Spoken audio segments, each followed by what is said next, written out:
Hello folks, and welcome to another episode of Technicational. My name is Peyton Wilmot, and today we'll be looking at the A50, the S20, the A... Hold on, is this a A51 or a S20? This look... What? There, with the box there. Hold up, wait a minute. It's a 22. Pew, pew, pew. Pew, pew, pew. Okay. Okay, so it's the Samsung Galaxy A51. I have to say to you folks, if you see what the S20 looks like, you definitely would have mistaken it for your A51. I don't know why Samsung has such similar designs for the mid-range and the flagship phones. So we'll get into that at a different time. Anyhow, let's talk about the A51, and you can get this at the Samsung Experience Store in the Tropical Plaza if you're interested in this. And let's see what you get in the box with the A51. So you get a USB Type-C cable, you get a headphone. It looks pretty normal, nothing expensive there, and a fast charger and anything at the top.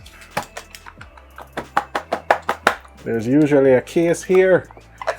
Yep, so you have SIM ejection tool, and you also have a clear case in the top part of the box, which is pretty simple. Yeah. So let's move on. Now the A51 is one of the most selling A50s I know about. Most people go for the one that is mid-tier. They don't usually go for the A71 or the A20. If they want most everything but don't want pay a whole heap, people usually go for the A51. Anyhow, what you're getting if you buy the A51 is some solid features and specs. You can see some of them up on the screen now. You get a headphone jack, which is very rare in 2020, loudspeaker, and these things put together for a solid mid-range. You don't really hear a spec sheet that long for your mid-range phone. I have to be honest. And then the selling point is this damn thing looks like a S20. I really, I'm need to search for a picture for your S20. Because probably you don't understand how much this looks like a S20.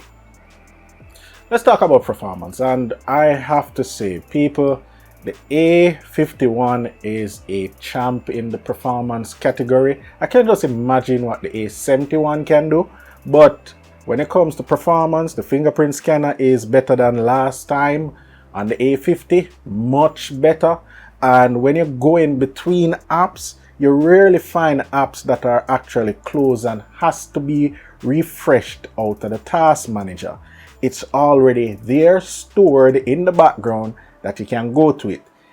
Also, I have to test a game on it, and it handle the games them, any game at all, just amazing. It just fly through games.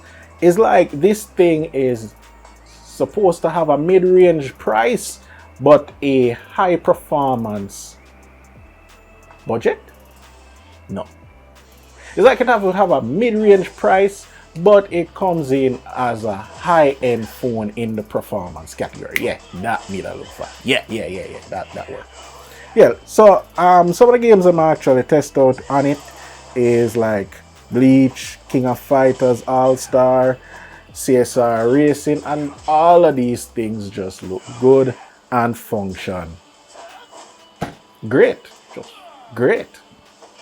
Okay, so we're at the section that we talk about camera quality, and I have to say, if this continues with mid-range phones, it's going to be hard to sell a high-end phone.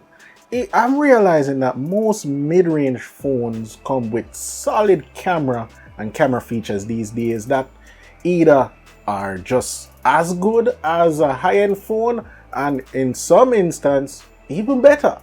With the A51, the night photos are okay, the day photos look great, as you can see. The macro shots though are the close-up shots that have a dedicated camera. I don't know, there's a lot to be desired right there. But how many people take close-up shots of stuff? Dave, you take close-up shots of stuff? Oh, yeah, talk about dog, enough girl, man, I have to send them picture for show them how big. Alright, don't finish that statement. Yeah, so, yeah, the camera on this thing is solid. You have a solid normal camera, a solid wide camera, and good videos for the front and the back, and the 32 megapixel at the front takes good selfie shots, which is nice. So all in all, the A51 is a solid camera phone. So if you're worried about that, there are the examples. This thing is good. So we're at the part we're talking about battery, and I've been using this phone for a long time. Worse, I just got out of lockdown.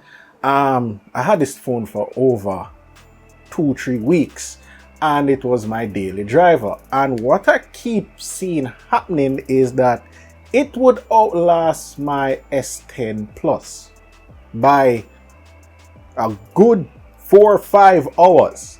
And I'm using this more than the S10 Plus. I don't know if it's because the screen resolution is not as high as the S10 Plus, but this thing is a battery champ. I don't see anybody finishing this battery within a day, unless you probably sit down and watch and play games for the whole entire day, like some intensive graphics game. But apart from that, if you are a daily user, play games now and again, watch your YouTube videos, this phone can get you through the day and probably the next day as well. Not 2 days, don't push it now, only 4,000 mAh. That's it. Not a 5,000 mAh battery, but good enough for the whole day of normal use.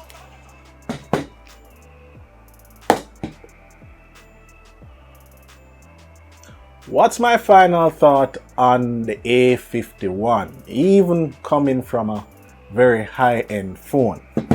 Okay, my final thoughts, very quick and simple. The fingerprint scanner in the screen works. It works. So if you want that feature, if you want to look sophisticated, the A51 have it. It also has double tap to weight the screen.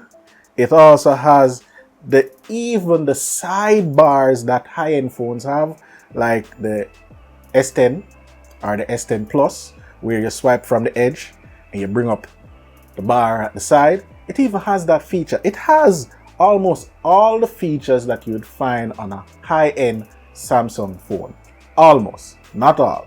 Bixby is in here. The camera is great. The selfie camera is great. The battery is great. The one thing it has over the high-end phone is that the damn thing comes with a headphone jack. You don't see that very often in 2020. Nope. So headphone jack, really a plus for me, because I hate using Bluetooth. Really just kind of old school them ways there. But if you're looking for a mid-range phone where tick all of the box them feel, this is it. The macro camera on the back is just a gimmick.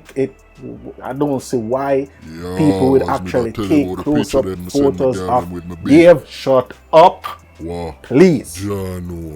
Yeah, I don't see why people will take close-up shots of items, because the regular camera is good enough. All you have to do is just take the picture and crop it in, and you're good to go. You're not for really just, take close-up photos of it.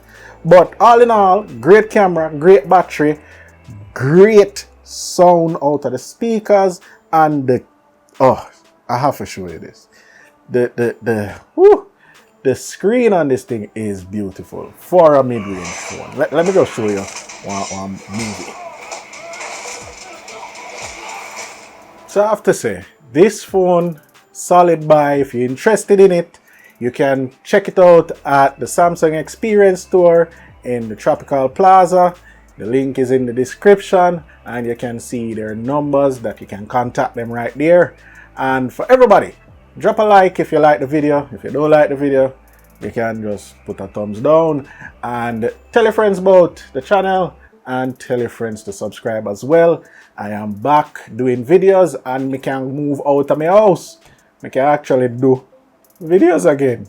I'm gonna get devices for review. Actually, you don't know me that good. Anyway, thank you guys for watching, and until next time, peace. Snakes in the grass, you gotta watch where you step. Blood on the leaves, you either kill or be killed. When there's food on the table, you either eat or you starve. And when the sharks in the water, you either sink or you swim. It's a jungle out there. It's a jungle out there. It's a jungle out there.